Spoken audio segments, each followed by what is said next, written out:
Olá, queridos! Eu sou o Padre Rodrigo Carneiro e esse é o nosso canal, Atraídos pela Palavra de Deus.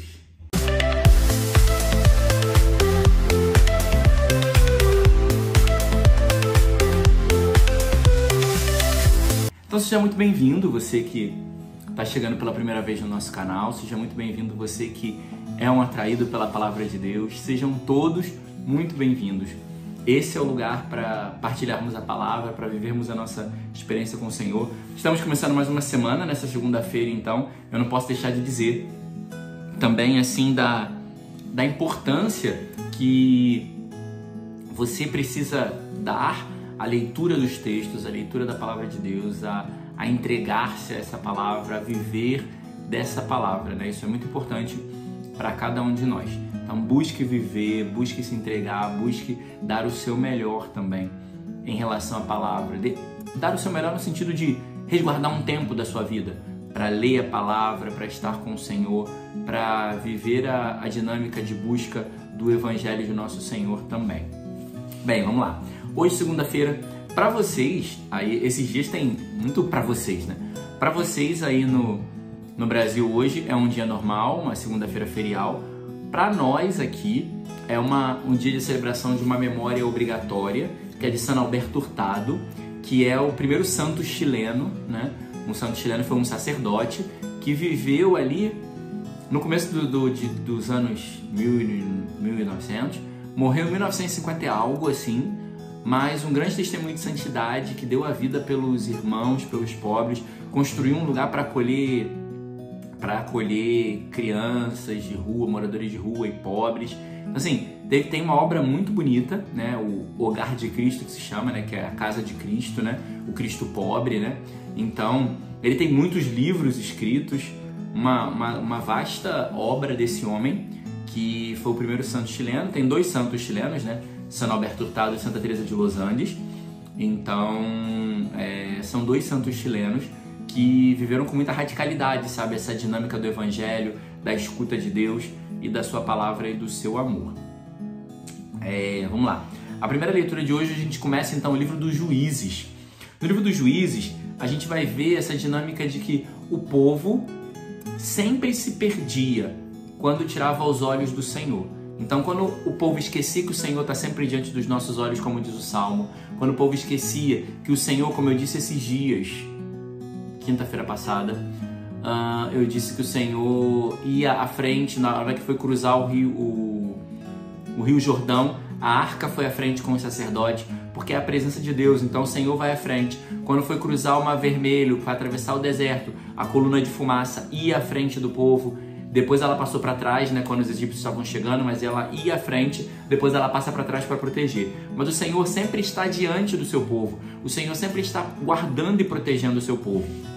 Então, o cristão, ele olha para frente, para o Senhor que está diante de nós, para a nossa proteção e nossa guarda.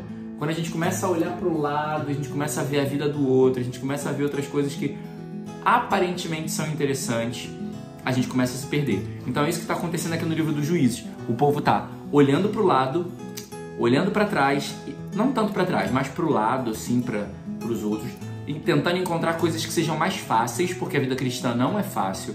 A vida cristã é luta, é sacrifício, é oferta. Nós somos chamados a ser oblação pelo Senhor. E quando a gente olha para o lado, a gente vê vidas mais fáceis. E aí isso faz a gente se perder, porque a gente quer viver uma vida mais fácil. Quem aqui gosta de sofrer, né? Quem quer sofrer? Só que faz parte da vida, então não tem como fugir. Então, e aí a gente vai ver que o povo se perdia de Deus e não tinham forças para vencer batalhas, porque a nossa força é o Senhor. Nós somos fracos, débeis, limitados, mas quando nós estamos com o Senhor, nós podemos muito mais. Então, assim, eles não conseguiam vencer batalhas porque estavam perdidos de Deus, não conseguiam vencer batalhas porque estavam distantes do Senhor, porque tinham esquecido dos favores de Deus, esquecido das coisas de Deus. Então não estavam conseguindo vencer as batalhas que eram necessárias. E aí vai dizer que o Senhor começou a suscitar juízes para ajudar eles. Então a gente vai ver que o povo teve Abraão, Isaac, Jacó, José, Moisés, juízes, os profetas, os apóstolos. Então, sempre o povo precisou de uma liderança. A gente não vai viver uma vida cristã sem uma liderança. E hoje a gente tem o Papa, que é a cabeça da igreja na Terra, né? É o vigário de Cristo na Terra. Nós temos os bispos e os sacerdotes e os coordenadores de pastoral. Então, existe uma estrutura na igreja para que sempre tenha alguém para nos conduzir, para nos orientar. Aí você pode dizer, mas essa pessoa às vezes não é tão boa, não sei o quê. Reze por ela. Reze por ela. Porque as pessoas que estão à frente para conduzir, para dirigir, para orientar, a gente vai ver na monarquia. Depois dos juízes vai começar o livro dos reis, né? Então vai ter ali Samuel, né? Vai ter Samuel e depois o livro dos reis. Então vai ter isso ainda. Mas o povo sempre precisou de uma liderança. Às vezes, no livro dos reis, tiveram alguns reis que foram injustos e não foram muito bons, mas cada um deles teve que pagar a sua conta. Cada um deles teve que acertar o que ele fez de errado com Deus. Então, assim, se tem uma liderança que você não concorda às vezes com o que ela faz, reza por ela. A gente tem se acostumado a falar mal, a criticar, a brigar. Murmuração, fofoca, maledicência são pecados, então nos afastam de Deus. Olha aí o povo se perdendo de Deus. Então não deixe com que o erro do outro, com que algo que às vezes o outro não está fazendo como deveria fazer, ou algo até de errado que o outro esteja fazendo, não deixe que isso te faça se perder de Deus. Mas aproveite disso para rezar. Então reze pelo seu padre, reze pelo seu bispo, reze pelo papa, reze pela igreja, para que a igreja tenha liderança e seja conduzida da maneira que Deus quer. É isso que a gente tem que fazer. Rezar, rezar, rezar e rezar. Então reze pelos seus líderes, reze pelo seu padre, reze pelo seu coordenador, para que se converta, para que encontre a Deus, para que mude de vida, para que escute o Senhor e te conduza e leve o povo para a vontade de Deus. É isso que a gente tem que fazer. Rezar, rezar, rezar e rezar. Do nascer do sol até o seu ocaso, a igreja reza para que a vontade de Deus aconteça. Então não se perca, não se desvie por conta de outras pessoas. Reze por essas pessoas. O Evangelho vai trazer esse elemento, né? Eu quero ser bom, eu quero chegar ao céu. Eu quero ser bom porque eu quero chegar ao céu. O céu é para quem é bom, o céu é para quem faz as coisas certas, o céu é para quem vive de maneira correta e coerente. E aí esse homem vai perguntar, né, a Deus, o que ele tem que fazer para ser bom? E aí o Senhor vai falar, só um é bom, e aquele que é sumamente bom é Deus que vive no céu. Mas o que eu preciso fazer para ser bom? Cumprir os mandamentos. Vai chegar ao céu quem cumprir os mandamentos. É como se fosse o currículo básico, né? Sabe? O currículo base, a grade básica do ensinamento do que é necessário para chegar ao céu é cumprir os mandamentos. Só que aí ele pergunta, mas eu não tenho que fazer mais nada? Aí Jesus vai dizer, o que você quer ser perfeito? Porque existe uma diferença entre bom e perfeito. Eu sou bom se eu cumpro os mandamentos.